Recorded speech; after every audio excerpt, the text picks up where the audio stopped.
Selamat malam, sahabat semua.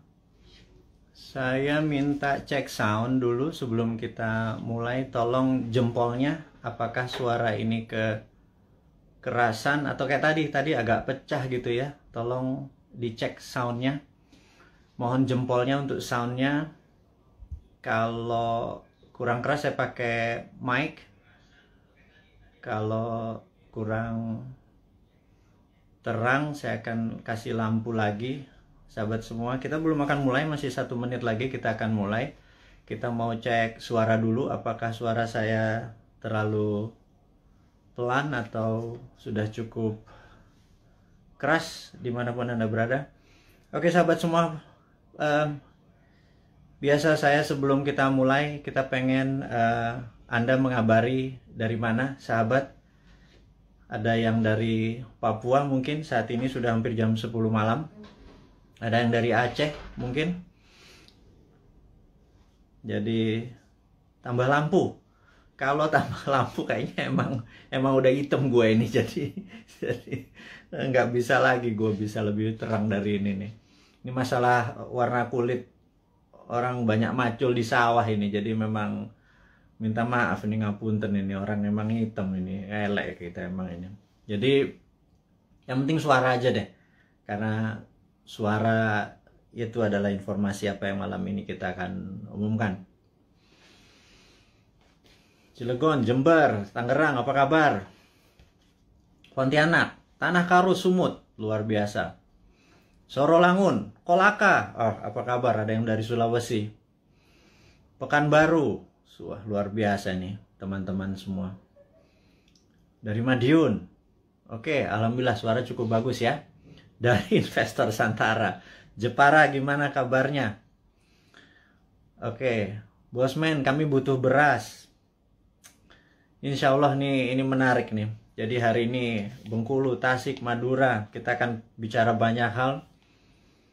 Jadi sahabat semua, kita tahu bahwa di dalam Perang Dunia Kedua, negara Inggris waktu itu diserang sama Jerman, dan rakyat Inggris waktu itu sangat kebingungan, dan Raja Inggris diharapkan berpidato sementara dia adalah orang yang gagap gitu ya. Jadi itu filmnya menarik, ada ceritanya, dan momen itu menjadi momen of greatness di mana dia memaksa dirinya berpidato, mengarahkan bangsanya, memberi motivasi, dan akhirnya Inggris menang perang gitu ya. Nah, setahun yang lalu ketika terjadi lockdown pertama kali kita ya, tahun 2020, kita harapkan pejabat-pejabat nasional Indonesia ini memberikan arahan, memberikan masukan kepada rakyat dan bangsanya. Tetapi sayang sekali pejabat hanya memberikan sepotong-sepotong, instruksinya juga tidak jelas, alias menggunakan media-media saja, tidak berhadapan dengan rakyat. Dan kali ini pun sama, kali ini pun yang terjadi adalah di saat PPKM Mikro, dan sekali lagi saya kadang-kadang nggak ngerti dengan ala bernegara yang menggunakan banyak singkatan-singkatan itu, ada singkatan, ada istilah gitu ya. Ya sudah, kita ngikuti aja, toh dia yang berkuasa, toh old mind ini ada masanya ya berkuasa ya.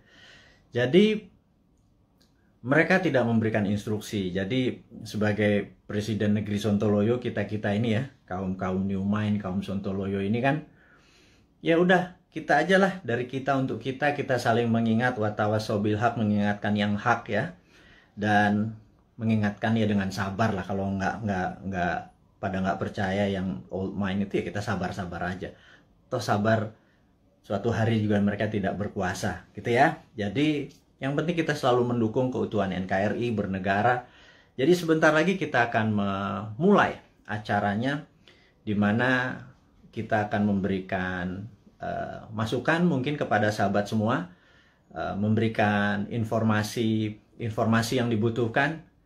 Dan sayang ya, kenapa kepala negara atau pejabat-pejabat tingginya di Indonesia saat ini tidak berhadapan dengan rakyatnya langsung, seperti halnya yang kita lakukan saat ini. Ya sudah, sekali lagi, Presiden Negeri Sontoloyo ini ya udah kita turun tangan aja, kita saling mengingatkan sekali lagi. Dan tujuannya ini adalah kita semua memerlukan guidance, termasuk saya. Kita memerlukan arah, kita memerlukan visi misi yang sama, kita memerlukan collective dream atau mimpi yang sama gitu ya, di tempat tidur yang sama, mimpi yang sama. Ini penting sekali untuk kita menjadi negara yang berdaulat. Baik sahabat semua, kita akan mulai. Selamat malam, assalamualaikum warahmatullahi wabarakatuh, dimanapun sahabat berada saat ini di negeri tercinta, mulai dari Sabang sampai Merauke. Kita selama beberapa saat ke depan kita akan memberikan banyak informasi-informasi yang mungkin sahabat butuhkan, begitu juga saya gitu ya. Jadi pertama-tama saya ucapkan terima kasih kepada nakes atau tenaga kesehatan dan tenaga medis, para dokter dan rumah sakit yang telah berjuang melawan COVID, melayani pasien yang saat ini udah kapasitasnya 100%. Dan siapapun yang saat ini terpapar dan lagi isolasi mandiri, semoga kesehatan dan kesembuhan dapat segera didapati, sehingga imunitas tubuh kita terhadap virus menjadi sangat kuat. Dan sekali lagi, waktu kita terpapar COVID itu bukan death sentence atau hukuman mati. Itu adalah perjuangan. Dan sekali lagi, terima kasih kepada tenaga kesehatan, tenaga medis, rumah sakit. Anda pejuang terdepan. Anda adalah pejuang-pejuang yang membawa bambu runcing, yang mengalahkan penjajah itu. Dan saya dari hati yang dalam dan kita kaum New Mind mengucapkan selamat dan terima kasih berkali-kali. Terus semangat, terus semangat. Kami bisa apa? Kami hanya bisa menerapkan protokol kesehatan di manapun kami berada, dan kami mengurangi kegiatan berjumpa dengan banyak orang. Kami taat, dan kita harap hal ini semua bisa terlewati. Kita tahu bahwa saat ini pemerintah lagi berjuang dengan gayanya, dan semua negara juga berjuang dengan gaya masing-masing, tapi ada yang sudah lewat.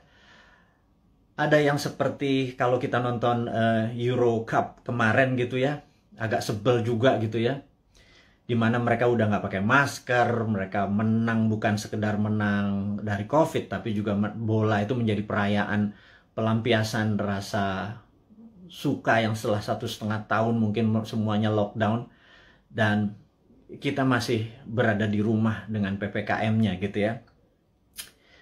Lebaran 2020 kita taat pada pemerintah untuk tidak pulang kampung, kemudian Lebaran Haji pun kita tidak sholat Id di publik. Mendadak tahun 2021, entah bagaimana, kita juga nggak pulang kampung. Saya juga rindu sekali sama ibu saya, keluarga saya di kampung yang nggak bisa ketemu. Dan kita taat. Kemudian Lebaran Haji ini pun kita nggak bisa keluar lagi. Dalam hati kita cuman berkata, kalau sampai tahun depan Lebaran masih kita nggak bisa pulang kampung, dan Lebaran Haji tahun depan kita tidak bisa berhaji, saya rasa ada masalah dengan bernegara kali ini. Udah kalian itu tidak menghadapi rakyat dengan langsung mengatakan apa yang terjadi. Sudah kita tidak boleh berhaji. Dan ada yang mengatakan nggak boleh berhaji masalah COVID. Rasanya enggak. Banyak yang mengatakan ini jangan-jangan masalah politik. Karena kita negaranya miring ke salah satu kekuatan politik dunia gitu ya, yaitu Tiongkok. Itu kita jujur-jujur aja. Kenapa sih kita nggak menjadi negara yang tidak harus miring ke kiri, nggak harus miring ke kanan, tapi semuanya kita rangkul gitu ya. Dan nyata, ngerangkulnya tuh nyata. Kalau sekarang kan agak miring ke salah satu, sehingga kita tahu Saudi adalah perpanjangannya tangan Amerika, di mana Amerika dengan petrodolarnya atau negara petrolnya Saudi dan negara Timur Tengah dikendalikan menjadi underlay-nya terbitnya dolar gitu ya. Berarti kan dia miringnya ke sana ya. Begitu kita nggak berhaji, jangan-jangan, sekali lagi jangan-jangan gitu ya. Ada yang bilang dana hajinya kepake infrastruktur. Saya pikir lah itu mah nggak tahu juga saya apa yang terjadi di atas sana. Tapi ya mbok diterangkan gitu ya. Jangan membangun narasi pakai buzzer.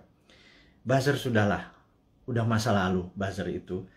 Saat ini di DM kami di Bosman ini banyak buzzer-buzzer yang minta maaf, yang saya pikir no kamu nggak usah minta maaf sama saya, karena banyak keluarga terpapar COVID juga gitu. Ternyata keluarga buzzer itu tidak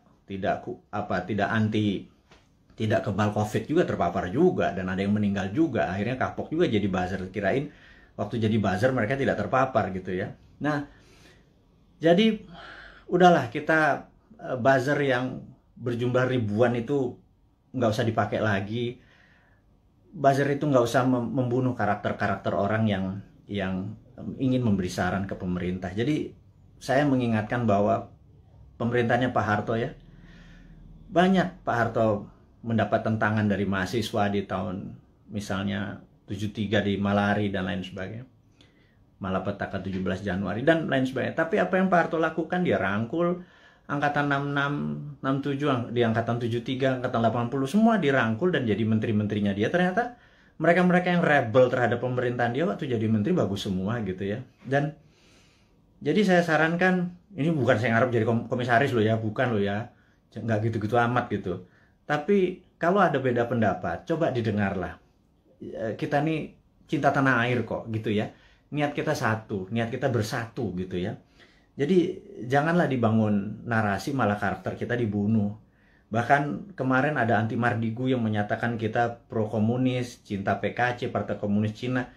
Orang-orang nggak akan pernah impress dengan informasi seperti itu. Terus kita membangun bala muda, dianggap kita membangun pasukan kelima seperti Partai Komunis Indonesia dulu. Membangun kekuatan petani diminta bersenjatai. Kemudian sewaktu Bosman mengambil pasukan muda, teenagers, yang berusia 14-20 tahun ya, yang belasan tahun itu yang pendidikan Pancasilanya sedikit, yang mengetahui bela negaranya juga sedikit, terus kita bangun kekuatan dengan teen camp, bala mudanya kita bangun, summer camp 4 hari kita didik apa yang kita ajarkan di Lemhanas, kita ajarin ke anak-anak, kita ajarin disiplin militer, kita menjadikan anak-anak ini adalah patriotis nasionalis. Itu dicap untuk membangun kekuatan untuk anti pemerintah oleh buzzer-buzzer. Saya pikir Anda keterlaluan gitu ya. Iya, dan saya yakin orang-orang yang menjadi sahabat Newman ini nggak pernah percaya dengan apapun yang buzzer-buzzer itu lakukan. Dan karakter-karakter kayak gitu udah kuno lah gitu ya.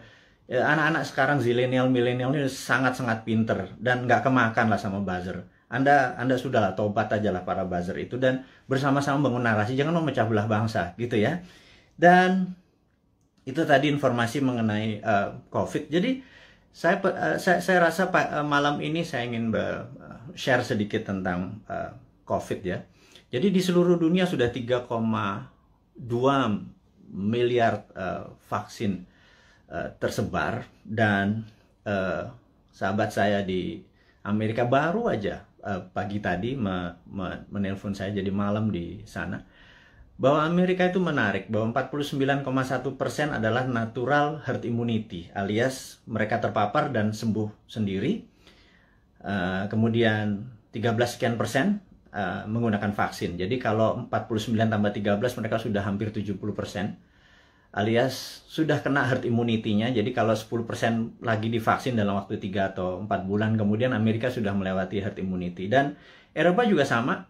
Saya pernah menceritakan di video narasi bahwa pemerintah Belanda menyatakan menggunakan herd immunity, jadi benar-benar dilepas warganya, dikasih vitamin, dan sistem rumah sakit dikuatin dan dilindungi mereka-mereka yang rentan, ada komorbid dan usia tua.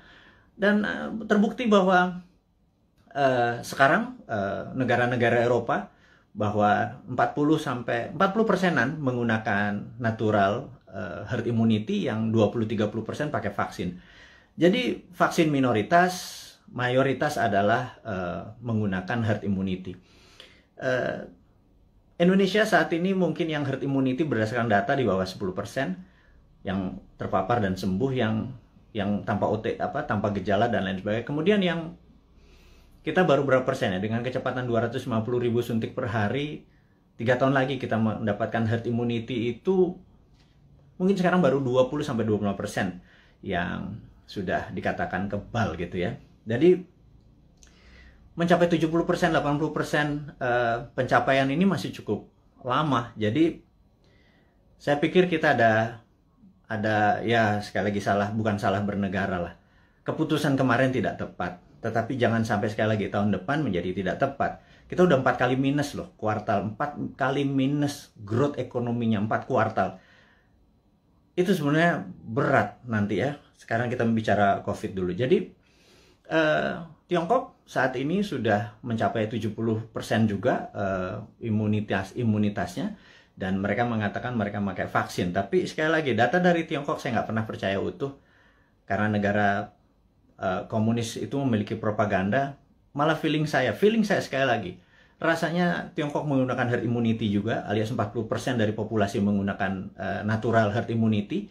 Mereka terpapar dan mereka sembuh, dikasih vitamin dan dikasih sarana kesehatan. Yang 30% atau 40% baru pakai vaksin, sisanya vaksinnya diekspor ke luar negeri. Jadi jangan-jangan Tiongkok sendiri pakai herd immunity natural gitu ya, dan sementara kita pakai herd immunity vaksin gitu ya. Semuanya benar. Saya tidak anti vaksin, saya sangat mendukung vaksin. Vaksin terbukti mengurangi tingkat fatality atau tingkat kematian. Jadi divaksin itu penting, tetapi lebih penting lagi kalau herd immunity natural, kekuatannya natural alami gitu ya. Nah, vitaminnya multivitamin biasa, B kompleks, B12, vitamin C, vitamin D plus matahari, olahraga, makan sehat, dan lain sebagainya. Itu adalah basic untuk meningkatkan imunitas, dan kemudian mineral-mineral dan lain sebagainya. Itu basic sekali dan semua dunia juga tahu, sehingga yang terjadi di negara Tiongkok adalah mereka-mereka yang natural herd immunity-nya. Dan ini ada yang menarik, sampai ada sebuah statement dari Anda kalau suka nonton, denger ya. Jadi kalau IG itu kan tempat pamer, jadi ada pamer kekayaan, pamer ke perjalanan dipamer-pamerin. Kemudian kalau di TikTok itu beda, generasi TikTok sama generasi IG beda. Kalau di TikTok itu Anda harus sombong gitu. Kalau IG begitu sombong Anda diledekin. Kalau di TikTok Anda harus sombong. Anda di rumahnya punya lift, bilang wah gila, rumahnya dia ada lift gitu. Dan nggak ada, bagi anak TikTok tuh biasa aja. Anak TikTok adalah anak zilenial, anak IG adalah anak milenial. Dan mereka ini adalah orang-orang yang well informed atau terinform bagus dengan dunia digital. Dan jadi sekali lagi, kembali ke masalah COVID. Jadi Indonesia memilih menggunakan vaksin gitu ya, sementara negara-negara Eropa menggunakan natural herd immunity. Oke, nggak apa-apa. Yang penting sekarang kita adalah menjadi negara yang harus terbebas dan menang dari COVID. Dan saya sangat menyarankan, ini yang saya sangat menyarankan nih, kan kita kan presiden, negara kita adalah Republik Sontoloyo. Jadi Republik Indonesia terkadang kita menyebutnya negara tetangga gitu ya.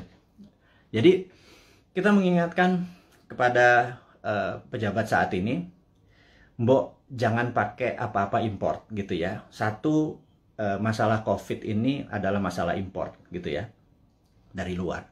Kemudian PCR dan antigennya import.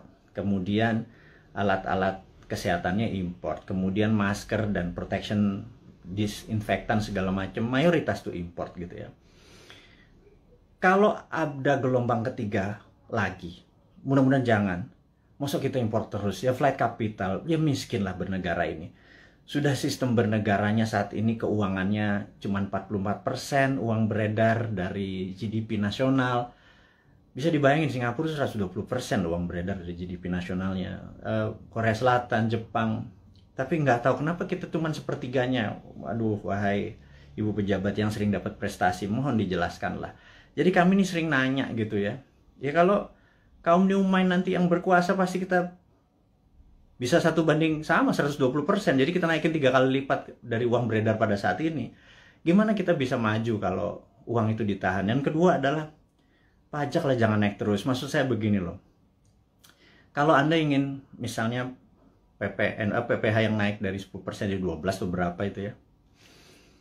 Kalau Anda dulu kami dapat pendapatan 100 gitu, Anda pajak 10. Oke lah. Kemudian Anda naikin jadi 15, tapi kami dapatannya 80 dan Anda nggak ngikut lagi untuk numbuhin. Ya kami juga nggak ikhlas kayaknya ngebayar. Jadi gini lah, kalau memang mau naikin 15%, 20% sekalipun nggak apa-apa. Tapi kalau tahun lalu kami dapat 100, pastikan tahun ini kami dapat 300 gitu. Dengan kebijakan yang Anda mendukung dunia kerja atau dunia UKM. UKM itu paling menderita pada saat ini, entah bagaimana. Nomor 1 ya, kalau mau maju, kita semua tahu rule of thumb-nya untuk maju negara itu sangat sederhana, yaitu kredit selalu tumbuh di atas 15% setiap tahunnya daripada tahun belakangan. Jadi kalau tahun lalu 100, ya tahun ini 115. Minimum dengan naiknya 15% dari kredit tadi, negara naik 7%. Kalau sekarang jangankan 4%, 5% naik. Jadi kalau growth-nya cuma 2%, malah minus, itu ya wajar karena uang terlalu ketat. Dan apa sih susahnya Anda untuk memprinting money berbasis production gitu loh. Kita udah ingatkan berkali-kali. Dari 2016, Bosman Sontoloyo ini mengingatkan, MMT itu Modern Monetary Theory yang digagas oleh Michael Hudson itu bukan isapan jempol. Kita cuman beda mazhab aja. Anda Keynesian, kita post-Keynesian. China pakai sudah dari tahun 89. Amerika pakai dari tahun 71 printing money itu. Terus negara Eropa, negara Jerman pakai semua. Ini untuk menyelesaikan masalah COVID ini ya, Tiongkok pun melakukan printing money saat ini. Dan kok kita malah minjem sih? Aduh, gimana sih? 6.500 triliun loh. Itu bunganya aja udah hampir 3.300 triliun. 300 triliun kalau buat beli obat itu selesai masalahnya, gratis semua, PCR gratis, antigen gratis. Kalau PCR-nya bayar, antigennya bayar, gimana kita mau travel? Terus udah kayak gitu, dengan PPKM kita ini udah taat sama ininya, tapi semuanya bayar gitu ya. Vitamin bayar gitu ya. Terus pajak bayar, terus kita pokok nggak pernah kebayar, negara sibuk bayarin utang, terus nambah utang. Aduh, ini mau mulai dari mana? Kita nih bertanya. Jadi sekali lagi, sahabat semua, kaum New Mind, kita ingin ke depan kita menjadi negara berdaulat. Jadi,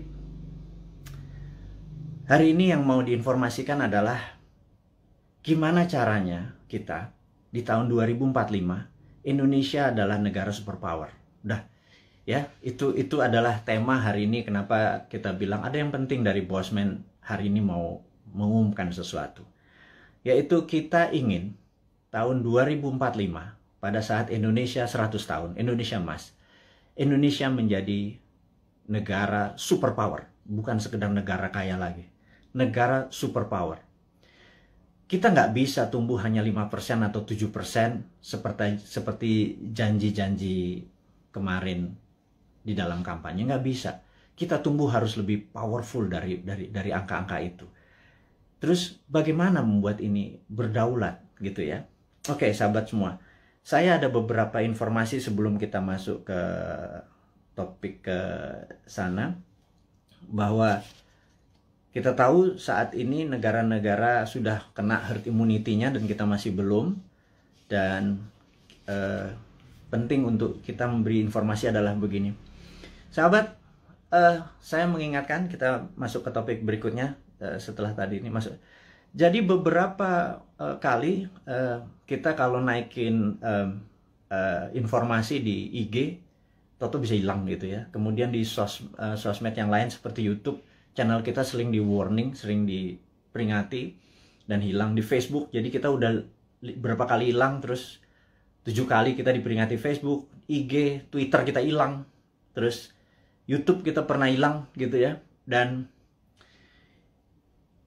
ternyata saya baru memahami setelah algoritma teman-teman melihat dan dilaporkan, ternyata cara menghilangkannya gampang. Begitu mereka tidak ingin video atau tulisan segala macam itu, sekelompok buzzer adalah menginformasikan, melaporkan bahwa ada unsur porno, ada unsur dan lain sebagainya, sehingga pemilik sosial media yang tidak bisa berbahasa Indonesia itu pokoknya dapat laporan, terus mereka kasih peringatan kita gitu ya.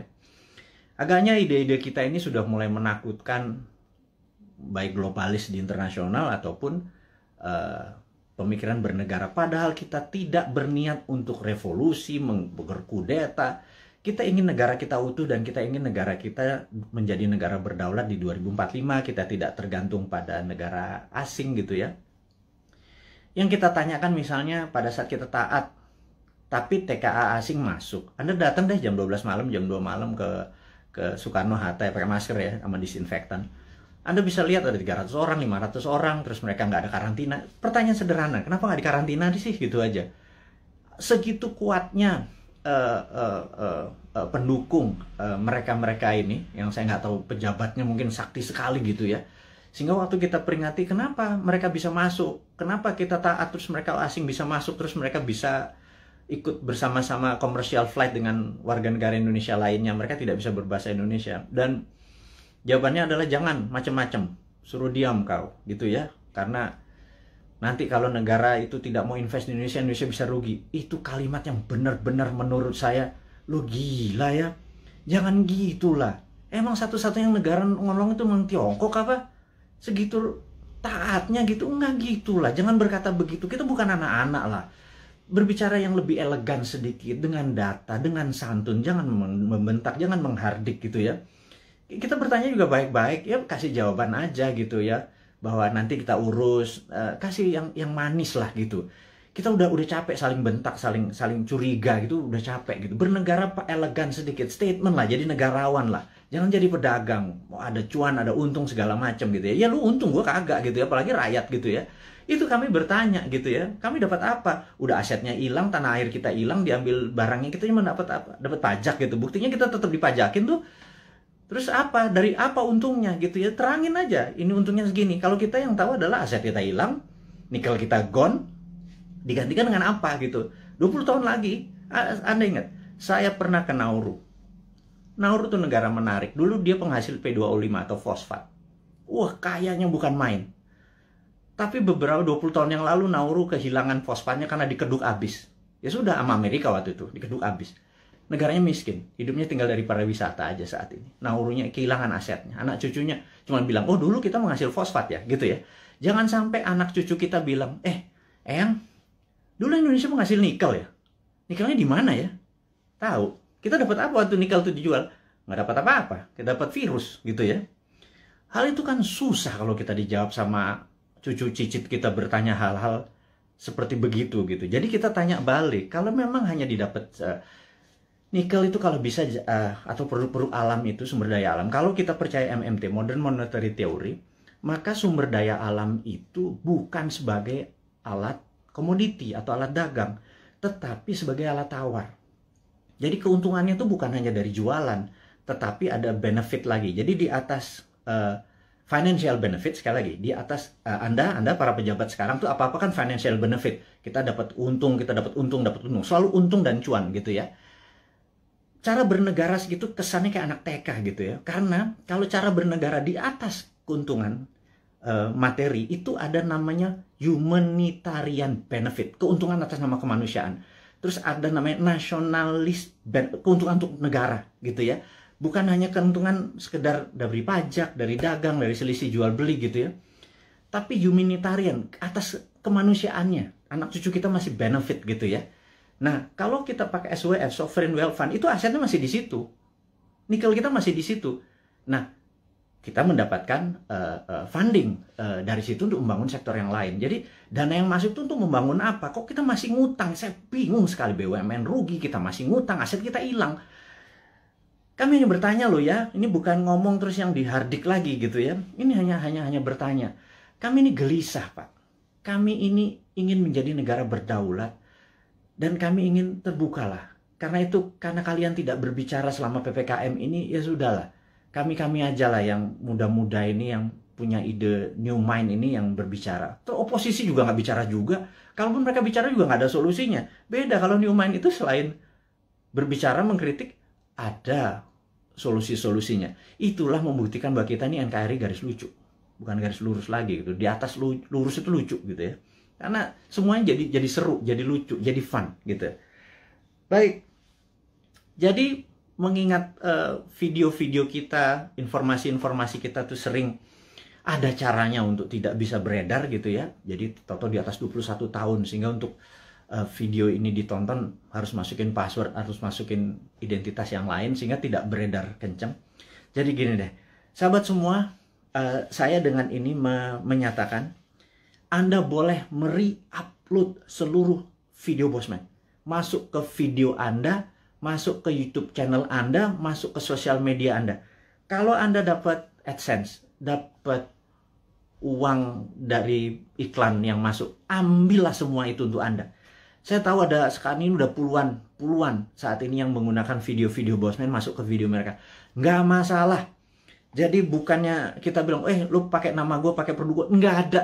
Karena di sini bukan uang yang kita harapkan dari kepentingan-kepentingan video-video tadi. Video tadi adalah untuk kesadaran bernegara. Jadi saat ini video Bosman hanya ditonton 1 juta viewer per hari. Dengan Anda, sahabat semua, ada 9.000 saat ini. Kalau Anda share atau upload satu aja, apalagi semuanya ya, ada 600, sudah hampir 600 itu. Dan Anda dapat financial benefit. Saya tahu, banyak sekali ada yang pernah lapor ke saya, terima kasih Pak, saya dapat 17 juta komisi fee dari AdSense YouTube bulan ini dari video-video Bapak. Saya bilang, ambil lah, saya bilang kayak gitu.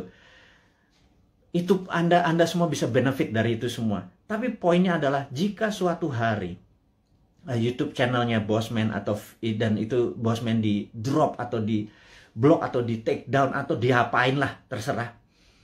Misi-misi kita tetap tercapai. Sekali lagi, ini bukan masalah uang. Ini adalah masalah bagaimana mengedukasi supaya tahun 2024, pada saat Old Mind ini sudah di masa ujung pemerintahannya, kita bisa, ide kita diterima. Bosman bukan mau jadi presiden, gue mau jadi lord. Jadi nggak ada cita-cita untuk, yang penting idenya. Ganti semua ide tua itu semua. Masuk kalau si A yang jadi tetap pakai IMF, si B yang jadi tetap pakai obornya Cina. Coba aja lihat sekarang yang di etalase di 2024. Semuanya pasti begitu jadi. Tanya deh, begitu jadi pasti pakai itu lagi. Bernegaranya taat sama Amerika lagi, takut sama Tiongkok lagi gitu ya. Jadi oke lah. Siapapun nanti yang jadi, mereka akan bilang, Bosman, gue ambil konsep lo ya. Karena ini membuat Indonesia berdaulat. Apa jawaban saya? Ambil, Jo. Gitu ya, kalau kita Manado nih. Ambil lah, kita bilang gitu. Nggak masalah. Karena ide kita, yang penting ide kita diterima. Nomor 1 kan MMT, Modern Monetary Theory, itu adalah printing money. Jadi pasti Bappenas kita adalah orang-orang yang mendesain bernegara ini 12 lapis. Nah, sahabat semua, apa itu desain 12 lapis? Jadi misalnya kita mau buat benang atau baju gitu ya. Baju kita kainnya dari mana? Benangnya dari mana, mau pakai polyester, mau pakai katun, 100% kapas. Terus kancingnya dari mana, mau pakai resleting dari mana, ada yang pakai batok, ada yang pakai plastik, ada yang segala macam itu kita bukan sekedar ini. Dan itu semua kita biayai, 12 level itu kita biayai, nanti distribusinya kemana, pakai jalanan apa, mobilnya apa, semua akan kita gunakan produk-produk lokal, dan itu pakai printing money. Jadi printing money itu tidak bisa jalan sebelum project itu dihitung cost accountingnya, ya. Jadi John Bollard ini punya tulisan menarik, namanya Economic at War, itu bukunya. Saya ini penggila buku, jadi hari ini kita baca tentang Economic at War. Jadi di tahun 45, pada saat sebelum perang di tahun 36 sampai 39, pada saat Amerika dan sekutu Amerika, terutama Amerika dulu belum powerful sekali.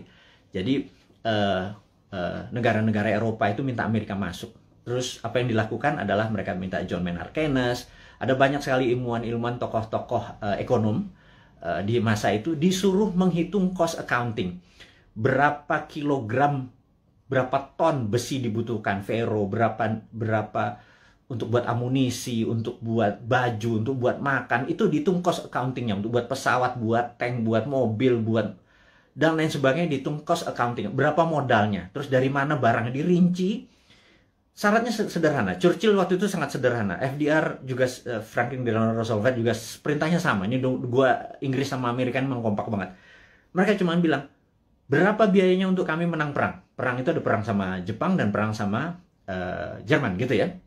Mereka menghitung totalnya sekian billion dolar. Itu angka dari langit billion dolar. Begitu mereka printing money, udah. Underlay-nya adalah alat-alat perang tadi gitu ya. Ada inflasi? Nggak ada gitu ya. Makanya saya bilang printing money kok ada inflasi. Saya bilang, lu sekolah di mana sih?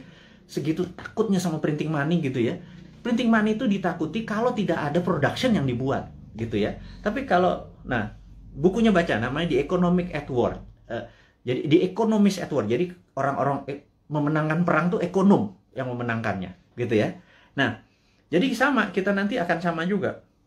Kita akan membuat, menghitung cost accountingnya, kemudian kita akan printing money, dan UKM kita langsung jalan, ini jalan. Karena kita mau tahun 2024 itu kita menjadi negara berdaulat gitu ya. 2045 kita akan menjadi, dan mulainya dari 2024, karena sekarang kayaknya udah nggak kasihan sekarang ngurusin COVID, terus ngurusin apa Tiongkok ya udahlah, itu mereka terlalu repot dengan urusan gitu.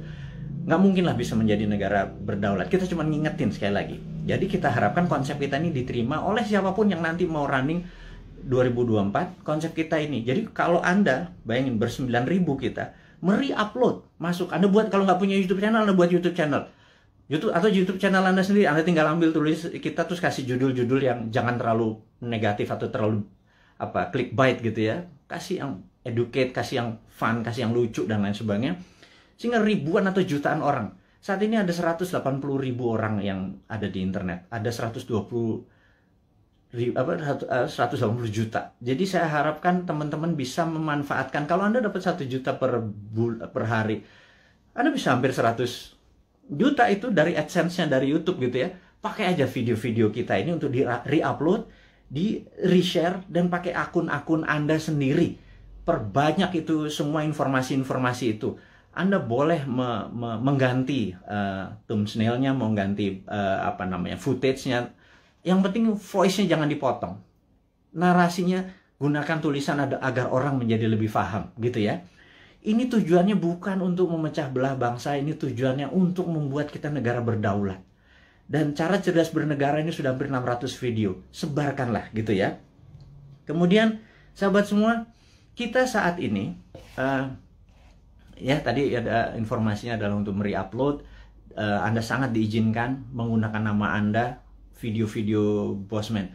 Saya harapkan ada 9.000 sahabat ini punya 9.000 akun yang masing-masing taruh semua videonya Bosman, dan Anda dapat faedah yang sama. Sekali lagi, kita baru mencapai mungkin 1% dari populasi. Bayangin dari 180 juta orang yang punya akun di sosial media atau internet, menggunakan internet ini, baru 1 juta yang kita capai. Masih kecil sekali. Gimana cara 100 juta bisa menonton video ini? Dan kalau 100 juta bisa menonton video ini melalui Anda punya channel, ya Anda yang dapat duitnya loh. Bicara itu aja dulu. Di masa pandemi seperti begini, susah bergerak, ya udahlah. YouTube channelnya Anda aktifkan gitu ya. Mudah-mudahan jadi faedah ini bersama. Dan saya mengingatkan bahwa saat ini kita tahu bahwa kita berperang, dunia saat ini berperang. Contohnya lagi. Bisa dibayangkan bahwa di dunia yang Perang Dunia Pertama, yaitu tahun 1914 sampai 1918, 4 tahun. Itu Perang Dunia 1. Kemudian Perang Dunia Kedua 40 sampai 45, 5 tahun. Dan kita tahu 2016 waktu Trump menyatakan menjadi presiden, 2017 Trump declare war ke Tiongkok. Tapi bukan world war, bukan perang dunia, tetapi adalah economic warfare dengan salah satu strateginya menggunakan trade war, perang dagang. Itu terjadi, dan begitu itu terjadi maka di tahun 2017, sahabat semua ingat, kita mengingatkan dengan, waktu itu belum pakai YouTube, di 2019 kita mengingatkan bahwa everything start with the economic warfare, diakhiri dengan military war, gitu ya. Dan di tahun 2020 untuk menjatuhkan Trump, globalis dan Demokrat Amerika menggunakan tool yang namanya biological warfare, yang namanya COVID, untuk menyerang Amerika. Dan pada saat itu yang disarankan oleh mereka menggunakan masker. Tapi Trump punya analisa sendiri bahwa kalau peristiwa dari Spanish flu itu ada 3 gelombang. Jadi gelombang pertama tertinggi, kedua agak rendah, ketiga terendah.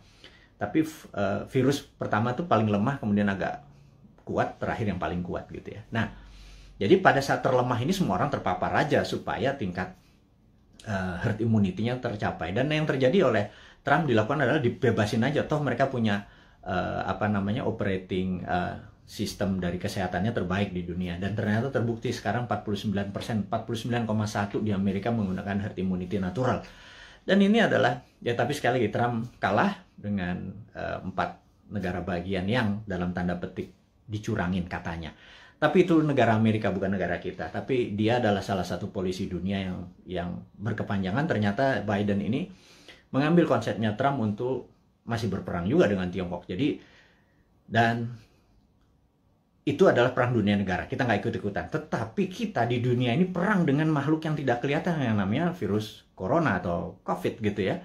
Jadi begitu dunia saat ini menjadi satu rasa dan perang bersama, inilah yang menarik, bahwa kita harusnya sudah menggunakan war mode. atau ekonomiknya at war. Jadi ekonomi itu ada 3, economic at normal condition, economic at crisis, dan economic at war. Jadi harusnya bernegara itu pakai economic at war. Sayangnya sekali lagi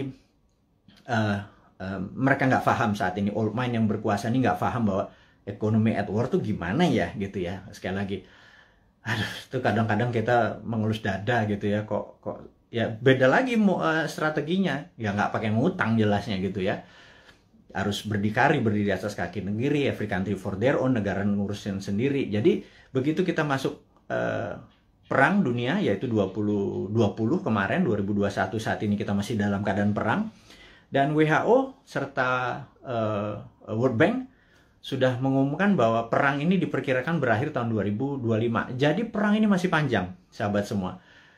Perang ini kan perang besar itu kan ada battle perang, pertempuran kecil gitu ya. Ini masih banyak di Jawa sekarang, di Bali itu masih ada pertempuran kecil. Dan kita harus memenangkan pertempuran itu untuk memenangkan peperangan. Jadi bayangin kalau kita baru selesai tahun 2025. Jadi baru sebagian yang tahun 2022 lepas sebagian, 2023 lepas sebagian, dan lain sebagainya. Nah, kalau melihat kayak gini moodnya atau apa ya, cara bernegara saat ini tidak juga memahami ini World War III, perang dunia ketiga, karena perang benar, semua negara perang kok masih nggak declare juga sebagai perang dunia. Ini akan berbahaya bernegaranya. Jadi ya udah, kita sebagai kaum Sontoloyo mengingatkan kaum New Mind ini, Presiden Republik Sontoloyo mengingatkan kaum New Mind, sahabat semua, ini adalah war mode gitu ya. Sahabat semua, ini adalah World War III. Sahabat semua, kita harus kompak. Sahabat semua, kita harus membangun kekuatan bersama gitu ya. Sahabat semua, kita nggak usah bergantung pada negara lain. Kita bergantung pada kekuatan tanah air sendiri. Nah, gimana cara bergantung pada tanah air sendiri nih? Nah, ini informasi berikutnya mau diumumkan. Jadi sahabat semua, kalau Anda punya UKM, sekali lagi, Anda punya UKM, Anda perlu dana. Saat ini di Santara ada sekitar 2 triliun dana dengan 280.000 investor receh ya. Sederhana ya, 280 investor tuh anggap masing-masing naruh 10 juta rupiah aja untuk invest di portfolio keuangannya, mau invest di UKM Anda. Jadi kalau 10 juta dikali 280 itu 2,8 triliun. Jadi ada 2 triliun. Sahabat semua, kalau Anda punya UKM, Anda perlu dana.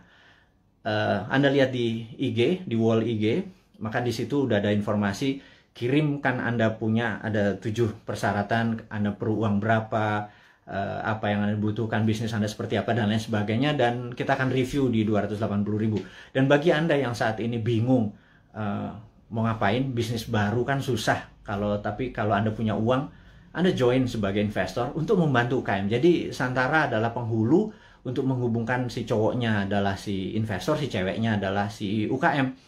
Dan saat ini Santara adalah perusahaan terbesar dan nomor 1 leading di perusahaan urun dana, ECF, Equity Crowdfunding, dan ini adalah kontribusi dan itu adalah kontribusi dari komunitas kita New Mind ini untuk membangun ekonomi Indonesia. Itu base-nya MMT kita kan pro pada UKM, pro pada bottom of pyramid. Jadi bukan yang piramid di atas, kita pro pada bottom of pyramid. Ini membuktikan bahwa kita bukan cuma konsep doang. Beginilah cara kita bergandengan tangan. Jadi tadi ya, nomor 1 kita re-upload, kemudian re-share apa yang kita punya informasi. Kedua adalah yuk gandengan tangan untuk membangun UKM. Karena UKM ini yang kuat terhadap masalah krisis ekonomi. Inilah yang membuat Indonesia nanti take off di 2045 adalah kekuatan UKM yang 40-50 juta itu. Tapi UKM itu mungkin kita bagi 3, ada kecil, mikro, kecil, dan menengah. Saat ini mungkin kita yang menengah dulu ya, ngapunten. Jadi kita belum bisa menolong yang mikro gitu ya, yang juga yang kecil gitu. Kita yang menengah dulu. Pelan-pelan. Tangan cuma 2. Organisasi kita masih muda gitu ya, baru 3 tahun. Tapi sahabat semualah yang bisa membuat kita bisa menolong menengah, kecil, dan nanti yang ke mikronya gitu ya. Makanya yuk gandengan tangan, kita invest di UKM. Nah, kemudian ada lagi yang kami mau umumkan sekali lagi, teman-teman, bagi mereka yang saat ini ada kondisinya kita tahu nggak stabil ke depannya, tidak ada yang terbaik daripada uang Anda ditaruh di gold atau di emas gitu ya. Jadi daripada, dan emas itu kalau pakai fisik kan bisa bermasalah. Sebentar lagi Dinaran akan menerbitkan ATM Gold. Jadi Anda bisa buka rekening, beli emasnya. Anda bisa ambil kapan saja karena ATM Gold ini kita akan ada di kantor kita, kemudian akan ada di semua mall di Jakarta dulu, dan habis itu nanti ada di semua lokasi. Kita ingin lakukan itu segera. Jadi ini semua adalah untuk bakti kita, gimana caranya kita bergandengan tangan ke depan untuk menjadi negara yang powerful. Sahabat semua, sekali lagi saya mau mereview apa yang kita dapat hari ini adalah negara dalam keadaan perang, dunia dalam keadaan perang. Saya sarankan Anda untuk melakukan hal yang sangat penting yang namanya survival mode. Anda harus survive, Anda harus sehat, Anda harus semangat, Anda terus bersatu, Anda terus berjuang mengalahkan masalah ekonomi, masalah kesehatan. Kita bergandengan tangan, kurangi gerak. Jadi pada saat ada masalah dengan keuangan, yuk kita bergandengan tangan dengan Santara. Yuk nabung di Dinaran. Dan jangan banyak gerak dulu. Sabar. Jadi kita momen ini adalah segalanya. Jadi survival mode. Jadi saat ini ikuti aturan pemerintah untuk PPKM. Stay healthy. Teman-teman semua, di akhir informasi hari ini kita ucapkan sehat selalu, semangat selalu, bersatu selalu. Gunakan seluruh kekuatan Anda untuk membangun Indonesia, terus berprasangka baik, terus kompak, dan percayalah Indonesia akan menjadi negara berdaulat di tahun 2024 mulainya, dan di 2045 Indonesia akan menjadi negara superpower.